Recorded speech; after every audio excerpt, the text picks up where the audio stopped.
ফুলপুরে ময়লার ভাগাড়কে উদ্যানে রূপ দিয়েছেন সহকারী কমিশনার ভূমি। ফয়জুর রহমানের রিপোর্টে বিস্তারিত।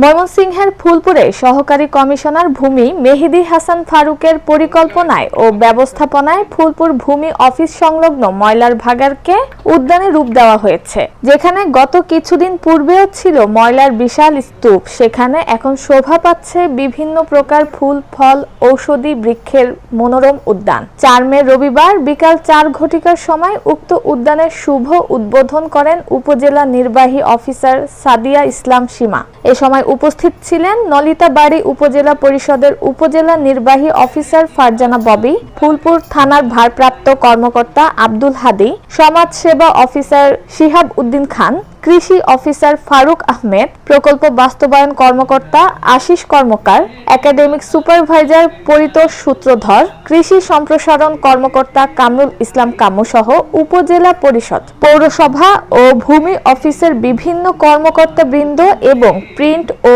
ইলেকট্রনিক মিডিয়ার সাংবাদিক বৃন্দ।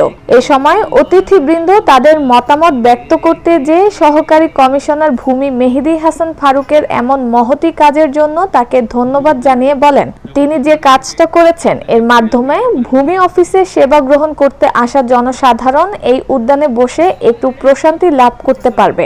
এছাড়াও ফুলপুরের জনসাধারণ এখানে এসে একটু বিনোদন নিতে পারবেন। এই কাজের মাধ্যমে তিনি তার সুন্দর মনের পরিচয় দিয়েছেন। এ বিষয়ে সহকারী কমিশনার ভূমি বলেন, এই জায়গাটা ছিল একটা ময়লার স্তূপ, যার দুর্গন্ধের কারণে এখানে হাঁটাচলা করা কষ্টসাধ্য হতো, যেটা পরিবেশের জন্য মারাত্মক ক্ষতিকর। উদ্বোধন শেষে উপজেলা নির্বাহী অফিসার ও সহকারী কমিশনার ভূমি একটি করে বৃক্ষরোপণ করেন।